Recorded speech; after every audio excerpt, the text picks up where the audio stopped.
حضور اکرم صلی اللہ علیہ وآلہ وسلم کا ارشاد ہے، تمام اعمال کا دار و مدار نیت پر ہے، اور ہر عمل کا نتیجہ ہر انسان کو اس کی نیت کے مطابق ہی ملے گا۔ بس جس کی ہجرت دولت دنیا حاصل کرنے کے لیے ہو یا کسی عورت سے شادی کی غرض سے ہو، بس اس کی ہجرت انہی چیزوں کے لیے ہوگی جن کے حاصل کرنے کی نیت سے اس نے ہجرت کی۔ صحیح بخاری حدیث نمبر 1۔ حضور اکرم صلی اللہ علیہ وآلہ وسلم نے فرمایا کہ وحی نازل ہوتے وقت کبھی مجھ کو گھنٹی کی سی آواز محسوس ہوتی ہے، اور وحی کی یہ کیفیت مجھ پر بہت شاق گزرتی ہے۔ جب یہ کیفیت ختم ہوتی ہے تو میرے دل و دماغ پر اس فرشتے کے ذریعے نازل شدہ وحی محفوظ ہو جاتی ہے، اور کسی وقت ایسا ہوتا ہے کہ فرشتہ بشکل انسان میرے پاس آتا ہے اور مجھ سے کلام کرتا ہے، بس میں اس کا کہا ہوا یاد رکھ لیتا ہوں۔ صحیح بخاری حدیث نمبر 2۔ حضرت صلی اللہ علیہ وآلہ وسلم پر وحی کا ابتدائی دور اچھے سچے پاکیزہ خوابوں سے شروع ہوا۔ آپ خواب میں جو کچھ دیکھتے وہ صبح کی روشنی کی طرح صحیح اور سچا ثابت ہوتا۔ پھر من جانب قدرت آپ تنہائی پسند ہو گئے، اور آپ نے غار حرا میں خلوت نشینی اختیار فرمائی، اور کئی دن اور رات وہاں مسلسل عبادت اور یاد الہی و ذکر میں مشغول رہنے لگے۔ جب تک گھر آنے کو دل نہ چاہتا توشہ ہمراہ لیے ہوئے وہاں رہتے۔ توشہ ختم ہونے پر ہی اہلیہ محترمہ حضرت خدیجہ رضی اللہ تعالی عنہا کے پاس تشریف لاتے، اور کچھ توشہ ہمراہ لے کر پھر وہاں جا کر خلوت گزین ہو جاتے۔ یہی طریقہ جاری رہا یہاں تک کہ آپ پر حق منکشف ہو گیا، اور آپ غار حرا ہی میں قیام پذیر تھے کہ اچانک حضرت جبرائیل علیہ السلام آپ کے پاس حاضر ہوئے اور کہنے لگے کہ اے محمد پڑھو۔ آپ فرماتے ہیں کہ میں نے کہا کہ میں پڑھنا نہیں جانتا۔ آپ صلی اللہ علیہ وسلم فرماتے ہیں کہ فرشتے نے مجھے پکڑ کر اتنے زور سے بھینچا کہ میری طاقت جواب دے گئی۔ پھر مجھے چھوڑ کر کہا پڑھو۔ میں نے پھر وہی جواب دیا کہ میں پڑھا ہوا نہیں ہوں۔ اس فرشتے نے مجھ کو نہایت ہی زور سے بھینچا کہ مجھ کو سخت تکلیف محسوس ہوئی۔ پھر اس نے کہا کہ پڑھ۔ میں نے کہا میں پڑھا ہوا نہیں ہوں۔ فرشتے نے تیسری بار مجھ کو پکڑا اور تیسری مرتبہ پھر مجھ کو بھینچا، پھر مجھے چھوڑ دیا اور کہنے لگا کہ پڑھو اپنے رب کے نام کی مدد سے جس نے پیدا کیا اور انسان کو خون کی پھٹکی سے بنایا۔ پڑھو، اور آپ کا رب بہت ہی مہربانیاں کرنے والا ہے۔ بس یہی آیتیں آپ حضرت جبرائیل علیہ السلام سے سن کر اس حال میں غار حرا سے واپس ہوئے کہ آپ کا دل اس انوکھے واقعے سے کانپ رہا تھا۔ آپ حضرت خدیجہ کے ہاں تشریف لائے اور فرمایا کہ مجھے کمبل اوڑھا دو، مجھے کمبل اوڑھا دو۔ لوگوں نے آپ کو کمبل اوڑھا دیا۔ جب آپ کا ڈر جاتا رہا تو آپ نے اپنی زوجہ محترمہ حضرت خدیجہ رضی اللہ تعالی عنہا کو تفصیل کے ساتھ یہ واقعہ سنایا، اور فرمانے لگے کہ مجھ کو اب اپنی جان کا خوف ہو گیا ہے۔ آپ کی اہلیہ محترمہ حضرت خدیجہ رضی اللہ تعالی عنہا نے آپ کی ڈھارس بندھائی اور کہا کہ آپ کا خیال صحیح نہیں ہے۔ اللہ کی قسم، آپ کو اللہ کبھی رسوا نہیں کرے گا۔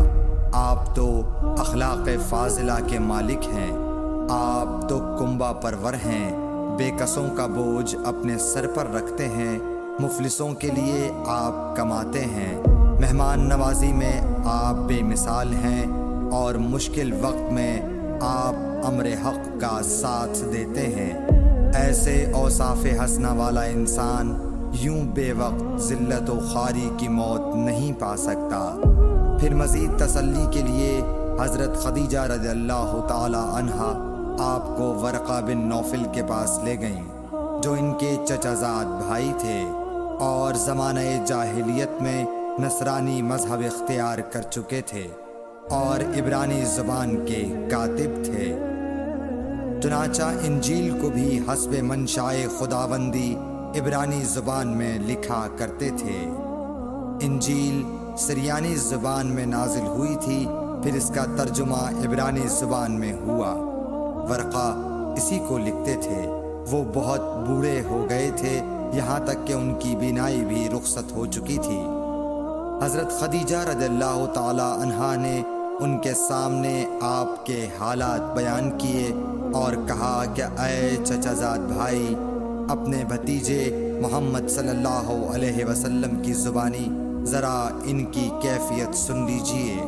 وہ بولے کہ بھتیجے، آپ نے جو کچھ دیکھا ہے اس کی تفصیل سناؤ۔ چنانچہ آپ صلی اللہ علیہ وآلہ وسلم نے از اول تا آخر پورا واقعہ سنایا، جسے سن کر ورقہ بے اختیار ہو کر بول اٹھے کہ یہ تو وہی ناموس معزز رازدان فرشتہ ہے جسے اللہ نے حضرت موسیٰ علیہ السلام پر وحی دے کر بھیجا تھا۔ کاش میں آپ کے اس عہد نبوت کے شروع ہونے پر جواں عمر ہوتا، کاش میں اس وقت تک زندہ رہتا جب کہ آپ کی قوم آپ کو اس شہر سے نکال دے گی۔ رسول کریم صلی اللہ علیہ وآلہ وسلم نے یہ سن کر تعجب سے پوچھا کہ کیا وہ لوگ مجھ کو نکال دیں گے، حالانکہ میں تو ان میں صادق و امین و مقبول ہوں۔ ورقہ بولا، ہاں یہ سب کچھ سچ ہے، مگر جو شخص بھی آپ کی طرح امر حق لے کر آیا، لوگ اس کے دشمن ہی ہو گئے ہیں۔ اگر مجھے آپ کی نبوت کا وہ زمانہ مل جائے تو میں آپ کی پوری مدد کروں گا۔ مگر ورقہ کچھ دنوں کے بعد انتقال کر گئے، پھر کچھ عرصے تک وحی کی آمد موقوف رہی۔ صحیح بخاری حدیث نمبر 3۔ حضور اکرم صلی اللہ علیہ وآلہ وسلم نے وحی کے رک جانے کے زمانے کے حالات بیان فرماتے ہوئے کہا کہ ایک روز میں چلا جا رہا تھا کہ اچانک میں نے آسمان کی طرف ایک آواز سنی، اور میں نے اپنا سر آسمان کی طرف اٹھایا۔ کیا دیکھتا ہوں کہ وہی فرشتہ جو میرے پاس غار حرا میں آیا تھا، وہ آسمان و زمین کے بیچ میں ایک کرسی پر بیٹھا ہوا ہے۔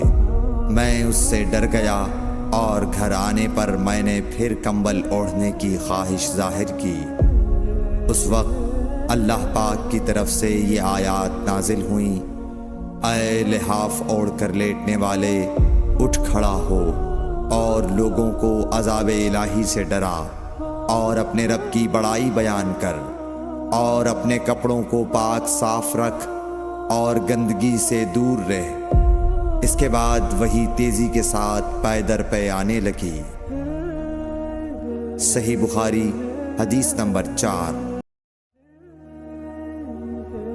رسول اللہ صلی اللہ علیہ وآلہ وسلم نزول قرآن کے وقت بہت سختی محسوس فرمایا کرتے تھے، اور اس کی علامتوں میں سے ایک یہ تھی کہ یاد کرنے کے لیے آپ اپنے ہونٹوں کو ہلاتے تھے۔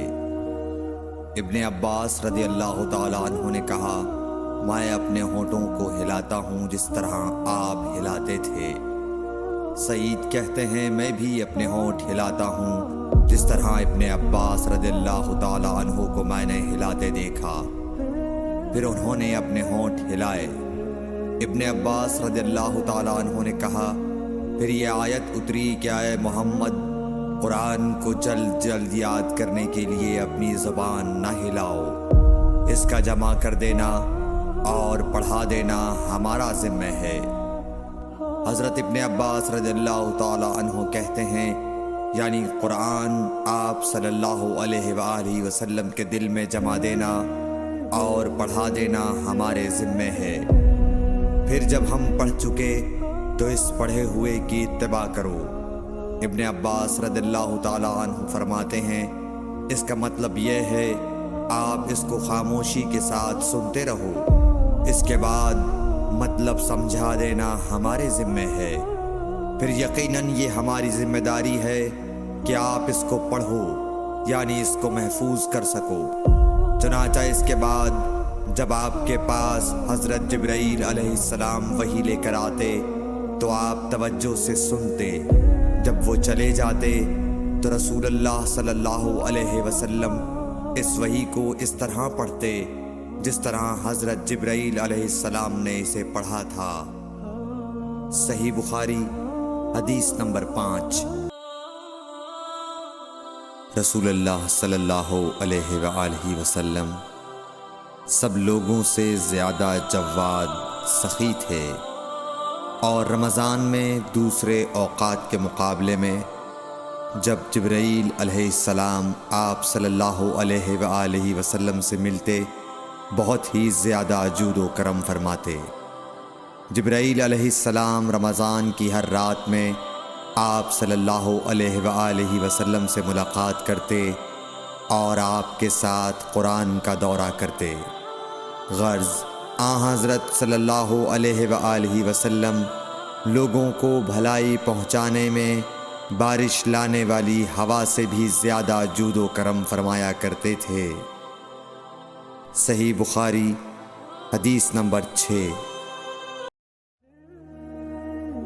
ہرقل شاہ روم نے قریش کے قافلے میں ایک آدمی بلانے کو بھیجا، اور اس وقت یہ لوگ تجارت کے لیے ملک شام گئے ہوئے تھے، اور یہ وہ زمانہ تھا جب رسول اللہ صلی اللہ علیہ وسلم نے قریش اور ابو سفیان سے ایک وقتی عہد کیا ہوا تھا۔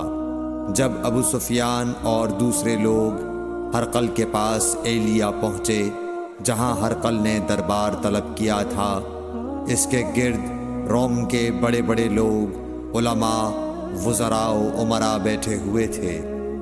ہرقل نے ان کو اور اپنے ترجمان کو بلوایا، پھر ان سے پوچھا کہ تم میں سے کون شخص مدعی رسالت کا زیادہ قریبی عزیز ہے؟ ابو سفیان کہتے ہیں کہ میں بول اٹھا کہ میں اس کا سب سے زیادہ قریبی رشتہ دار ہوں۔ یہ سن کر ہرقل نے حکم دیا کہ اس ابو سفیان کو میرے قریب لا کر بٹھاؤ اور اس کے ساتھیوں کو اس کی پیٹھ کے پیچھے بٹھا دو۔